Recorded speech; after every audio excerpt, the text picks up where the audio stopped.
Ngayon po, ang tatalakayin po natin, ang title po, uunahin ko na po yung title. Minsan kasi nakakalimutan ko eh. Ganon siguro talaga yung sinabi nga kanina ni Pastor Freddy, yung nagkakaedad na ay nagiging malimutin. Yung salamin, kanina kinuwento niya, yung salamin nakasuot sa mata, hinahanap.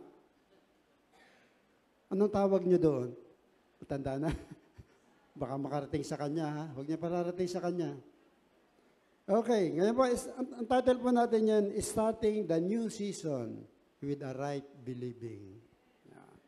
Dahil bagong taon pa naman, ngayon ay 14 ng January, 14 na araw pa lang nakakalipas yung bagong taon. And still, today, yun po yung ating tatalakayin, Starting the New Season with a Right Believing. Ibig sabihin po, may mga kaisipan po tayo, may mga pangunawa tayo noon na hindi po naging maayos noong year 2023 at ngayon po ay babaguhin po natin. Yung pong lahat na hindi magagandang kaisipan about God ay iwan po natin sa year 2023. At harapin po natin ang taong ito na mayroong pag-asa. Amen. Dahil ang pag-asa po, diyan po tayo nangahawak. Yung pag-asa nang gagaling sa ating Panginoon. Minsan niya po na-share ko na ito po yung narinig ko po ito kay General Bernie Banak, na minsan pong nag-meeting kami nung nasa Krame. Sabi niya, mawala na raw po yung lahat, maubos ng lahat, wag lang daw po yung pag-asa, yung hope. Dahil kapag kara po nawala yung pag-asa, ay tama nga naman siya, hindi na po natin na naisip pang mabuhay, wala nang pag-asa eh. Ano pang gagawin po natin? Kaya bilang mga anak ng Diyos, patuloy po tayong umasa sa ating Panginoon, humingi ng pag-asa sa Diyos dahil siya po yung Diyos ng pag-asa. Nasa Kanya po lahat. Hindi kung kani-kanino po natin makikita yung pag-asa, kundi tanging sa Panginoon lamang. And today, we're starting the new season with right believing. Umpisahan po natin sa Hebrew chapter 2. Hebrew chapter 2. Dito po, may inilagay ako dito eh. Hebrew chapter 2, verse 11 to 13. Sabi po dito, both the one who makes people holy and those who are made holy are of the same family.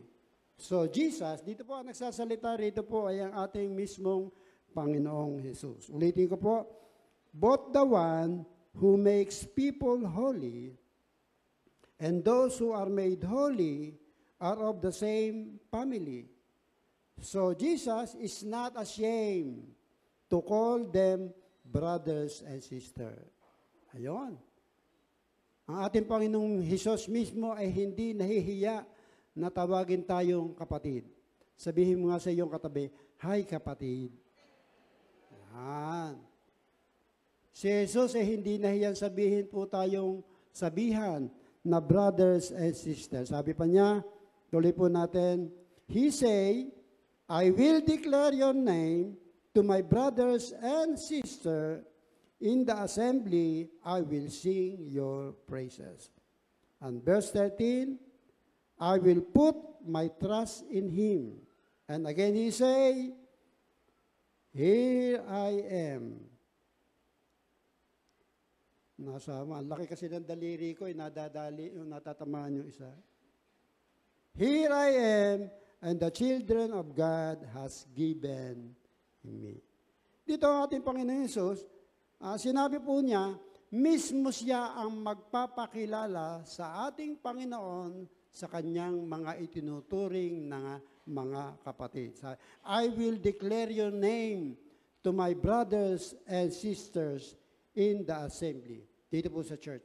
Ito po yung sinabi ng ating Panginoon.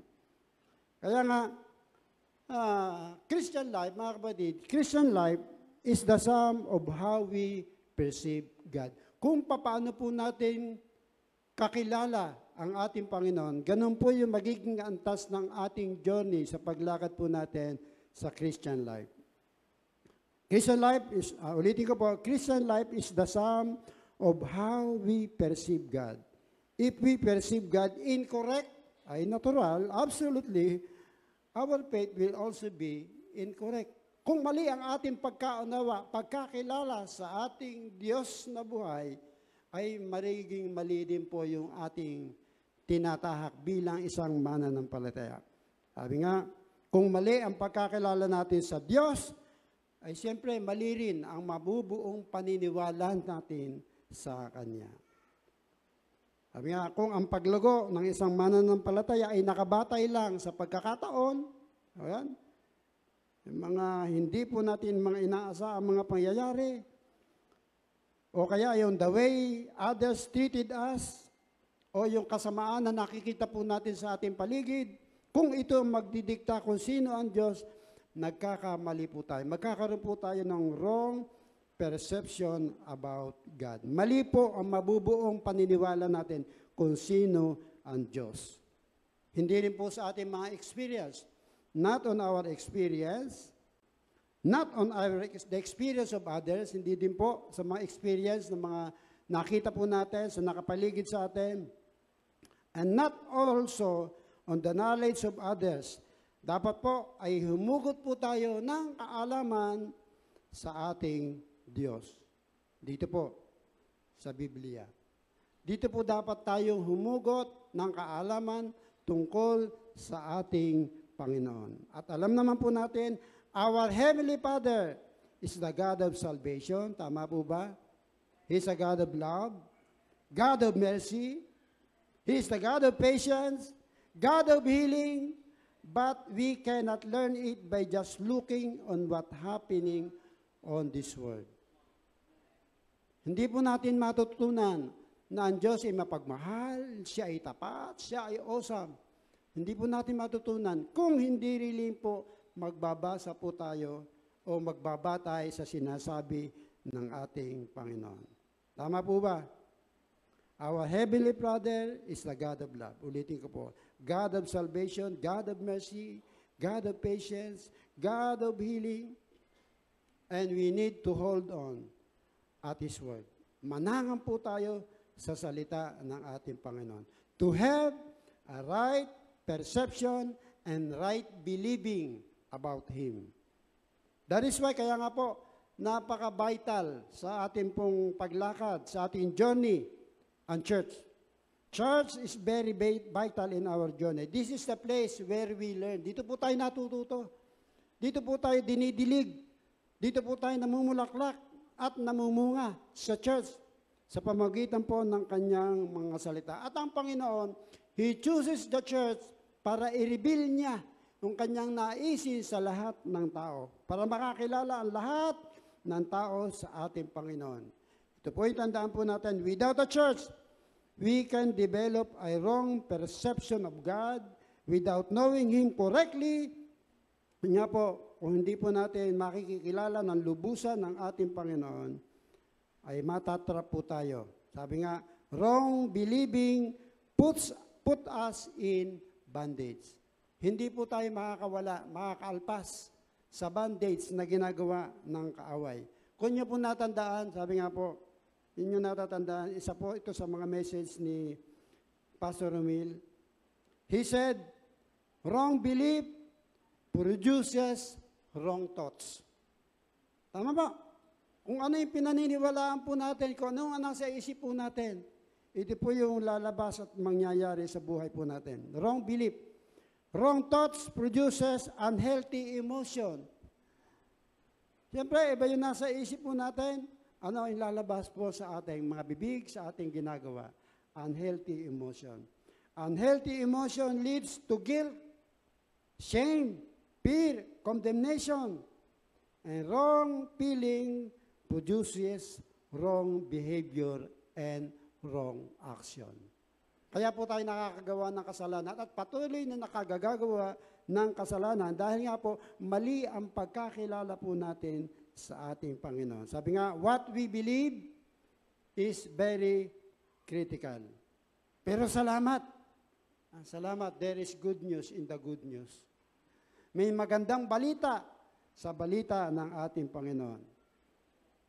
at tayo ay nakalaya dahil sa magandang balita nito. John 8, chapter 32. Yeah, tingnan po natin. John 8, chapter 8, verse 32. Sinabi po doon, "You are truly my disciple if you remain faithful to my teaching. And you will know the truth, and the truth will set you free." If we remain faithful, kung patuloy tayo magiging tapat sa ating Panginoon, sa Kanyang mga salita, then we will know the truth, and the truth will set us free. Tama po ba?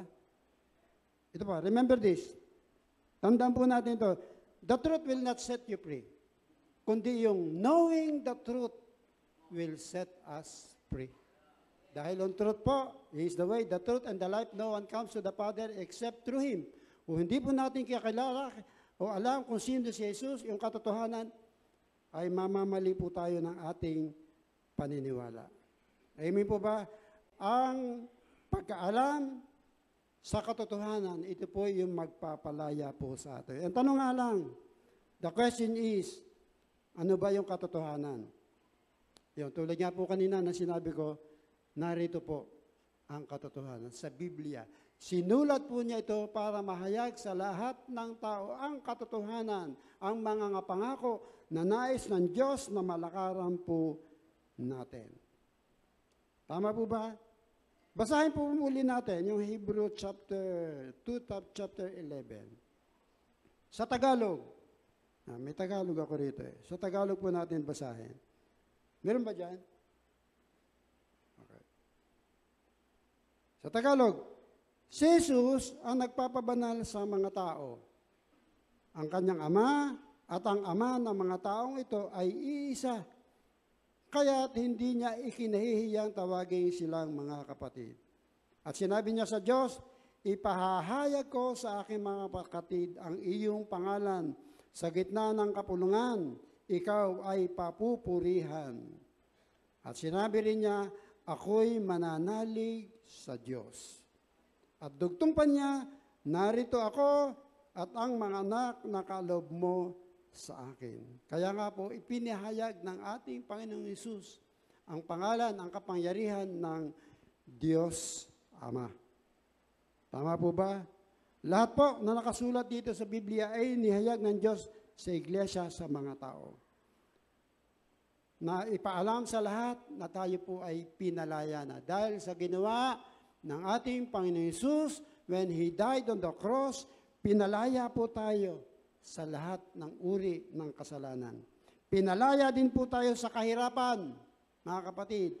Pinalaya din tayo sa takot, sa depression, sa addiction. Alam niyo po mga kapatid, dati rin po akong addict. Suga pa, ika nga. Gumon. Kung ano pa masasabi po natin, bilanggo sa sugal. Ang hirap po makawala. Kung sinasabi mga drug addicts sa drug ay nahihirapan sila makawala, ay ganun din po kapag ikaw ay nagumon, naging suga pa ka sa pagsusugal. Pero salamat, meron nga magandang balita. Pinalaya na po tayo ng ating Panginoong Hesus. Amen. Dahil kung tama po ang pagtingin po natin, pangunawa po natin sa ating Panginoong Hesus, tayo po ay Kanyang pabalayain.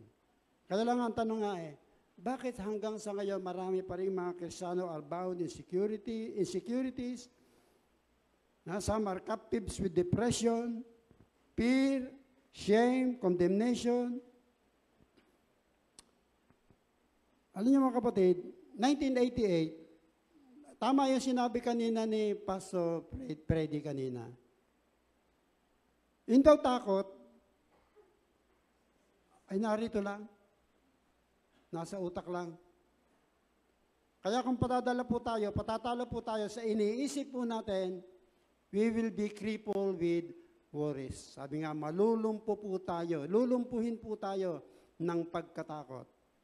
At nasasabi ko po, tama nga si Pastor Freddy dahil naranasan ko po magkaroon ng pagkatakot. 1988 po, hindi pa po ako mananampalataya noon. Nagkaroon po ako ng depression. Almost 4 months po akong hindi makakain, hindi makatulog. Nagigising po si Mrs., ako'y pawisan. At ang matindi mga kapatid, nakakarinig na po ako ng tumatawag sa akin na hindi naririnig na aking asawa. Okay. Opo, lahat po kinatakutan ko. Kahit nga panonood ng TV, kinatakutan ko.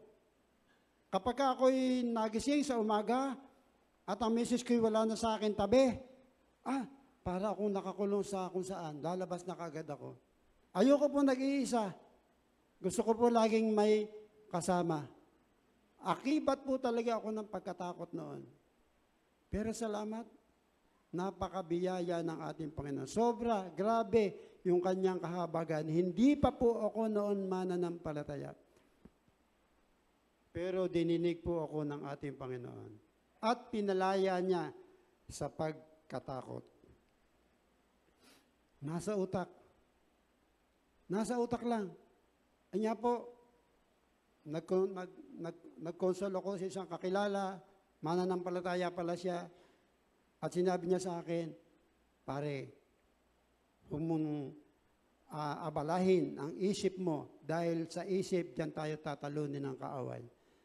Dahil kapag ka nagpadala ka, ay baka nga masira ang ulo mo, tulad ng iyong sinasabi. Ito po, yun po talaga ang nasa isip ko na baka ako'y masira ang ulo, baka ako'y mamatay, baka ako'y atikihin, baka ako'y ikulo sa mental hospital. Yun po talaga ang naging experience ko noong 1988. Kakakasal lang na po nga namin ni Mrs.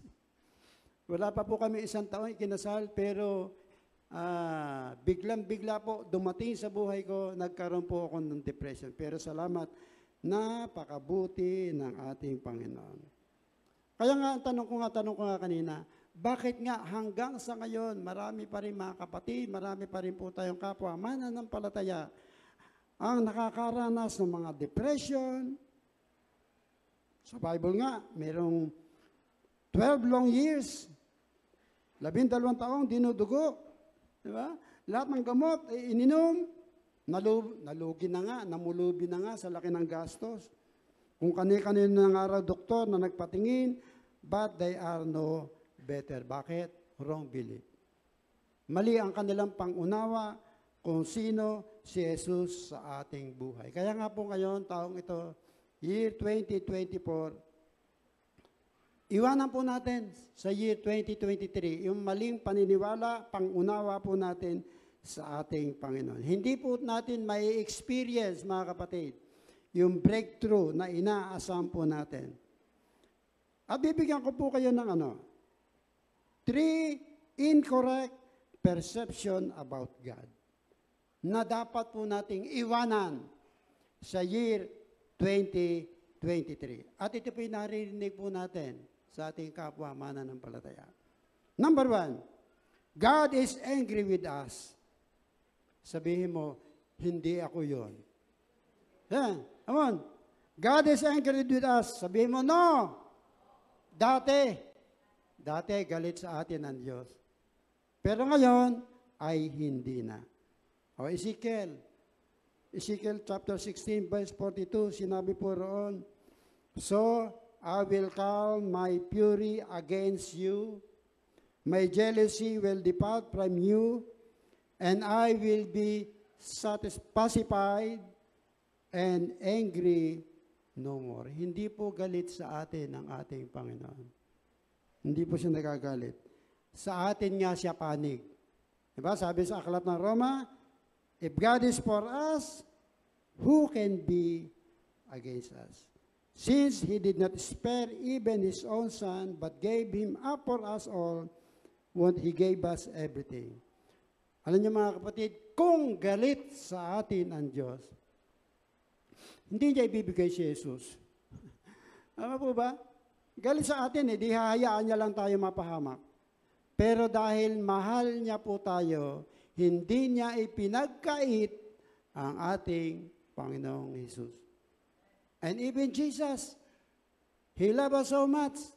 Hindi rin niya ipinagkait ang kanyang buhay. Nag-iisang buhay po niya. Hinubad niya. yung lahat ng glory na tinatamasa ng ating Panginoon.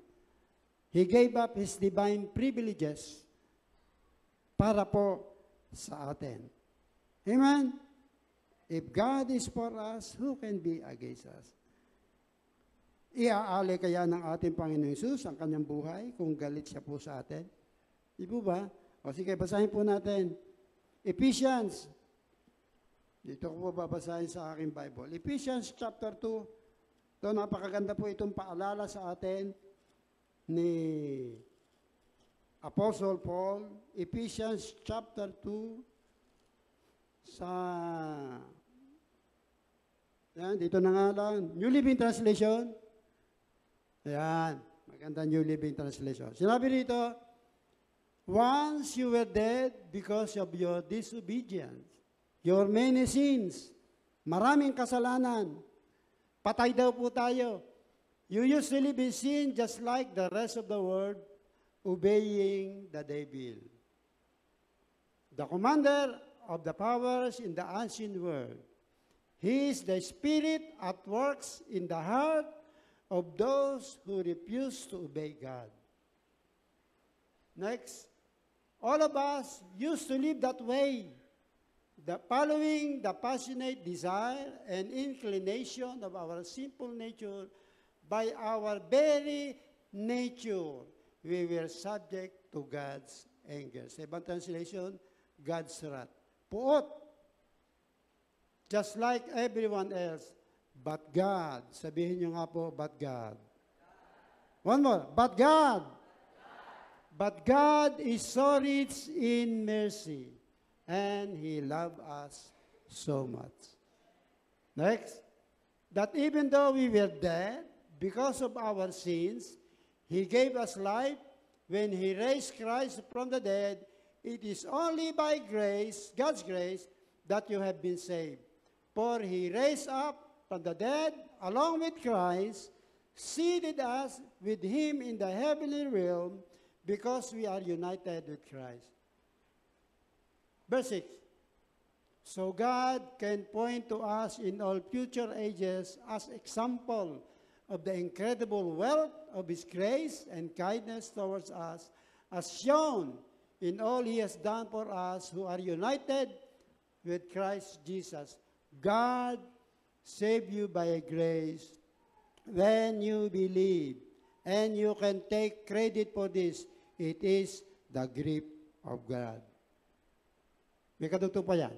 Salvation is not a reward for the good things we have done, so none of us can boast about it. For we are God's masterpiece. He has created us anew in Christ Jesus, so we can do the good things He planned for us long ago. Dahil sa biyaya ng ating Diyos. Yung walang kapantay na pag-ibig ng Diyos, na ligtas po tayo. Bagamat patay tayo sa kasalanan, ang sinusunod po natin, sinasabi nga, obeying the devil, the power that is na siyang gagala-gala dito sa mundong ibabaw, pero dahil sa biyaya ng ating Panginoon, tayo po ay naligtas. Kaya kanina, sinabi ko kanina, kung galit sa atin ng Diyos, bakit pa niya iaalay si Jesus para sa ating mga kasalanan? Amen? Sabihin mo nga, mahal ako ng Diyos. Hindi galit sa akin ng Diyos. Kaya po kung meron man po tayong pag-aalinlangan, iwanan na po natin ito sa year 2023. Number 2, na wrong, incorrect perception about God. Number 2, God give us a lot of suffering to discipline us. Na ang Diyos daw ang nagbibigay ng lahat ng pasakit, lahat ng karamdaman, para tayo ay disiplinahin. Year 2005, nung po nag-aaral pa sa NLSM, New Life School of Ministry, nagkaroon po ng crusade dito sa, ginanap po sa kay Billy Graham, sa Luneta po, Grandstand. Inutusan po ako ni Pastor Edwin. Si Pastor Edwin pa po yung pastor dito. Nandun pa po kami sa 7-Eleven, year 2005. Inutusan niya po akong umattend doon po sa seminar about counseling. Dahil ano po kami, ima-assign po kami sa counseling doon sa crusade po ni Billy Graham. Yun, napunta nga po ako doon sa may town center sa Alabang. May nakatabi po akong isang kapwa Kristiyano, attend din po siya ng seminar. Yun, napagkwentuhan po namin about paglago bilang mananampalataya at napagkwentuhan din po namin na yung kanya daw po asawa ay nagkaroon po ng cancer. At sinabi niya sa akin, alam ko po, sir, brother, kaya po nagka-cancer yung aking asawa dahil dinidisiplina po siya ng Panginoon. Ha? Sabi ko ganun, bakit? Bakit naman? Ang ibig mong sabihin, ibinigay ng Diyos yung cancer sa iyong asawa. Yun daw ang kanyang paniniwala. Yun po ang kanilang paniniwala. Sabi ko nga sa kanya, Brad, parang hindi ganun ang aming Diyos. Kaya nga niya ibinigay ang ating Panginoon Jesus para po sa atin dahil sa ating kagalingan.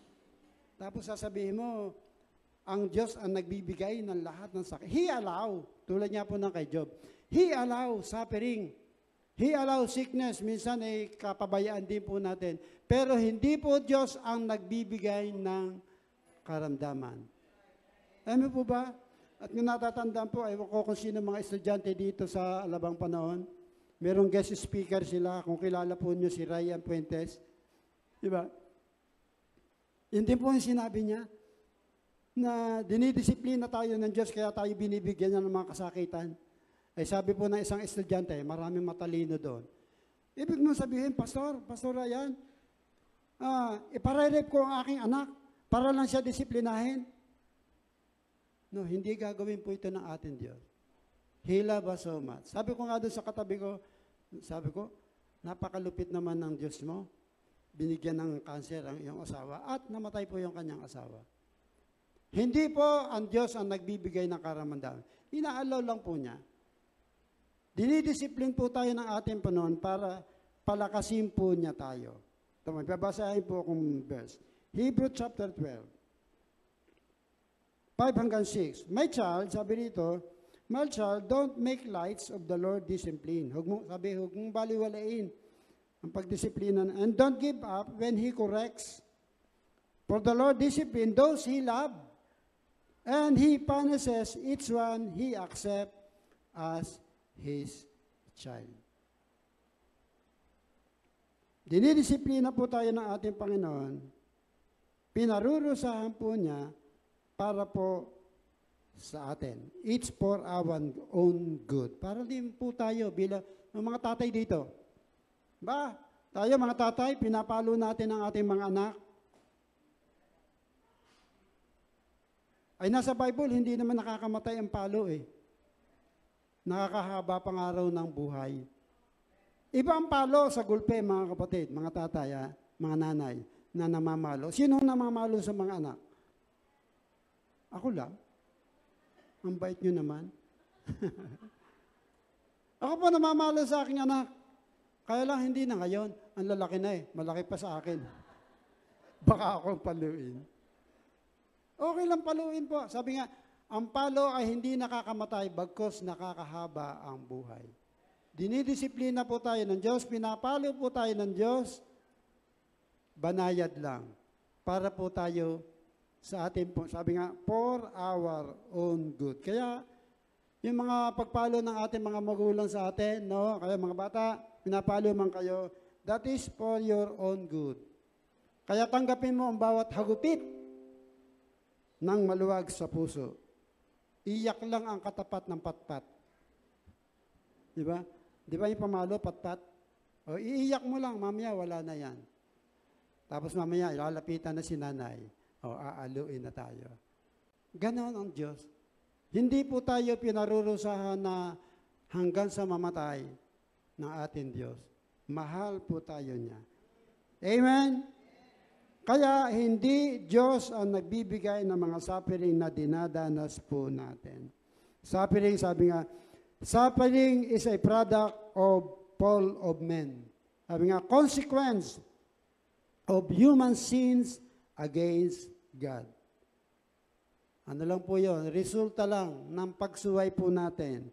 Kaya minsan po ay dumadanas po tayo ng, sabi nga, iba't ibang klase ng pagsubok. Kasi sinabi pa nga sa James, sabi, matuwa kayo kung dumaraan kayo sa iba't ibang klase ng mga pagsubok. Diba? Sabi pa ng ating matuwa daw pa tayo. Dahil kapag napagtagumpayan natin yung mga pagsubok na dinadanas po natin, mas lalo po tayong lalakas. Tama po ba? Amen? Okay, number 3. Wrong perception, incorrect perception about God. God have favoritism and He don't care about us. Sabihin nyo nga, no, dati yon. Ang Diyos po, walang kinikilingan. Wala po siyang paborito. Bagamat, makikita po natin sa Bible, meron siyang pinapaboran, pero wala po siyang paborito. Mahal niya tayong lahat pantay-pantay. Para din po tayo, example po natin ang ating mga sarili bilang mga magulang. Minsan, marami tayong anak o 3 ang ating anak. Kapag sila humingi, merong mga humihingi po sa ating mga anak na kapag humingi, bigay kaagad natin. Pero merong mga anak na pagka humingi sa atin, parang hindi tayo nag-aatubili tayo ibigay. Bakit kaya? Dahil kapag inutusan natin ng isang anak, isang mabait na anak, he obey, kapag humingi, bigay kaagad po tayo. Amen? At ganoon din po naman ang ating Diyos, di ba? Pagka tayo naging tapat, we obey Him, nagiging tapat po tayo sa Kanya mga sinasabi. Kapag tayo nanalangin, binibigay kaagad ito ng ating Panginoon. Dahil wala pong paborito ang ating Panginoon. Romans chapter 2, verse 11, it says, for God does not show favoritism. Or, Deuteronomy pa. Deuteronomy chapter 10, verse 17. Maganda rin na sinabi po rito. Deuteronomy, for the Lord your God is the God of God, the Lord of Lords. He is the great God, the mighty and awesome God. Sumupo na. Who shows no partiality and cannot be bribed. Inom muna po ako sandali.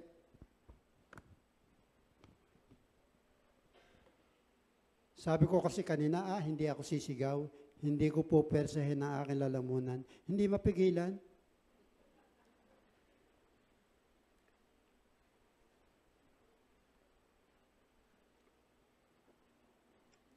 Almost 3 weeks kasi akong inubo. Kanina, kailan ba tayo nag-meeting? Kahapon. Kahapon wala na. Matigas ang ulo. Sinabi na nga ni Ate Maricel na, ay, malamig yan sito. Pastor, huwag mong inamin. Hindi masyado. Pero sa totoo lang, napakalamig. Dahil naiinitan ako. Nangatin na naman. At I am healed. Amen. Galing na ako. Ano lang ito? Kumbaga, kinikiliti lang ako dahil matigas ang ulo.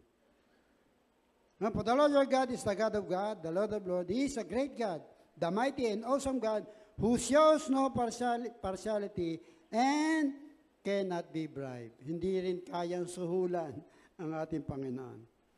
Psalm 139. Ito rin kasi minsan nagiging kaisipan po natin na kapag hindi nasagot, yung mga panalangin po natin, para sinasabi po natin, parang hindi ako pinapansin ng ating Diyos. Bakit? Ang tagal-tagal na, 2 taon ko na ito pinapanalangin, hanggang sa ngayon, panalangin pa rin ako ng panalangin, hindi pa rin nasasagot. Wala bang pakailan sa akin ang Diyos?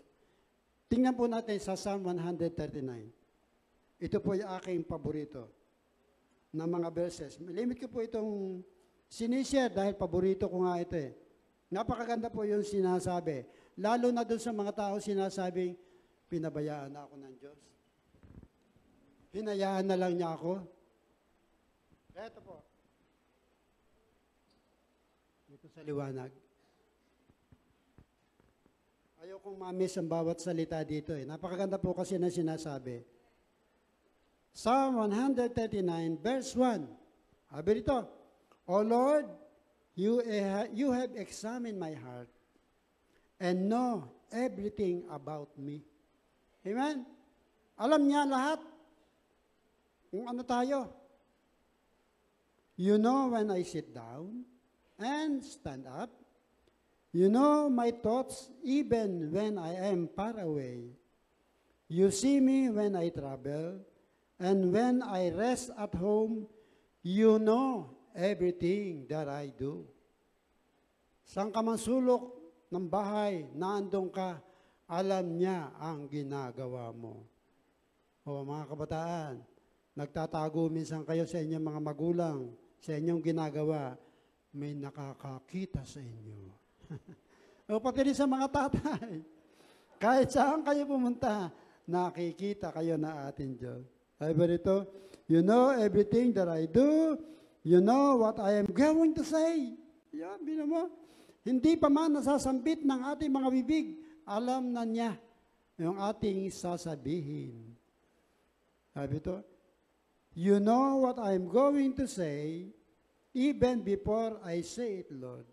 You go before me and follow me. You place your hand of blessing on my head.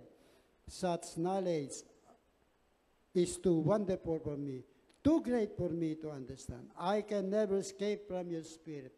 Wala po tayong matatakasan sa ating Panginoon. Alam po niya. Kaya po yung mga maling kaisipan na sinasabi nga po natin, hindi ako dinidinig ng ating Diyos. Dinidinig po tayo ng ating Diyos. Alam niya po ang kanyang gagawin. Maghintay lang po tayo. Jump po tayo sa verse 13. Sabi rito, you made all the delicate inner parts of my body. You knit me together in my mother's womb. Nasa sinapupunan pa lang tayo ng ating mga magulang habang tayo ay nabubuo sa bahay bata, kilala na po niya tayo. Oh, ito yung kamay niya. Baka mo malimutan. O, ito ang kanyang paa. Baka kung saan mapakabit yan. Amen? Amen po ba? Ganon po tayo kakilala ng ating Panginoon. Sabi pa dito, thank you for making me so wonderfully complex. Your workmanship is marvelous. Well, I know it. Sa ibang translation dito wonderfully and fearfully made. Tinagalog ito ni Pastor Romil noon. Katakot-takot at kahindik-hindik po tayong nilalang ng ating Diyos. Ganon po tayo nilalang ng ating Panginoon. Sabi pa rito, you watched me as I was being formed in utter seclusion, as I was woven together in the mother's womb. You saw me before I was born. Bago pa lang tayo ipanganak, mga kapatid, tapos sasabihin mo, hindi ka kilala ng ating Diyos. You saw me before I was born. Ito, every day of my life was recorded in your book.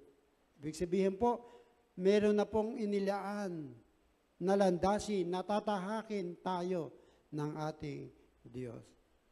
Sabi pa rito, every moment was laid out before a single day have passed.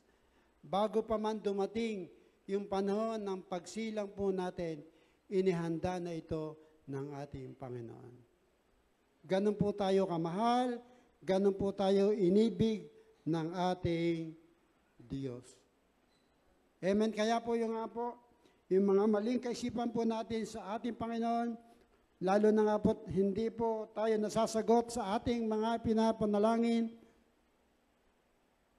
Iwanan po natin sa year 2024. Iwanan na po natin itong mga maling pananaw na ito sa ating Diyos. Sabi nga, if we have incorrect perception of God, it will affect on how we respond to every trials na pinagdadaanan po natin. It will affect on how we treat people and ourselves, and it will affect our journey with God. Kapag mali po yung ating pananaw, pang-unawa po natin sa ating Diyos, sabi nga, hindi po tayo makakaalagwa doon sa pagkakaalipin po natin sa ginagawa ng dyablo sa buhay po natin. Kaya nga mga kapatid, this season, this year 2024, kung may pag-aalingan langan man po tayo, just hold on what the Word is saying. Pananganan po natin, panghawakan po natin, yung salita ng Diyos. Right believing, dito po tayo magtatapos, right believing always produce right living. If we believe right, we will live right. Amen. Tama po natin. Yung relasyon po natin sa ating Panginoon, as a Son and as a Father, hindi po ito mababago. Nagkasala man po tayo, nagkamali po tayo, hindi mawawala yung pagiging anak po natin sa ating Diyos. Ganun po niya tayo kamahal. Can we stand and let us pray? Father God, we bless you and we honor you. Salamat po, Panginoon, sa iyong mga paalala sa amin. At tunay na ikaw ang Diyos namin tapat. Hindi ka po nagbabago. You are an awesome God. You are our great God, a mighty God, Panginoon, na patuloy po sumasama sa amin. Salamat po, Panginoon, na ikaw, Panginoon, ang Diyos naming buhay na hindi nagbabago. Father God, as we step, Panginoon, this year 2024, Panginoon, huwag mo kaming iiwan, as you have said in your word. Never leave us, nor forsake us. Lagi mo kami samahan, Panginoon. Dahil sa buhay pong ito, Panginoon, sa mundong ito, Panginoon, kung hindi mo kami sasamahan, sabi nga, we can do nothing. Kaya po, sa iyo po namin pinagkakatiwala ang lahat. Sa pangalan ni Jesus. Amen and amen. God bless you po.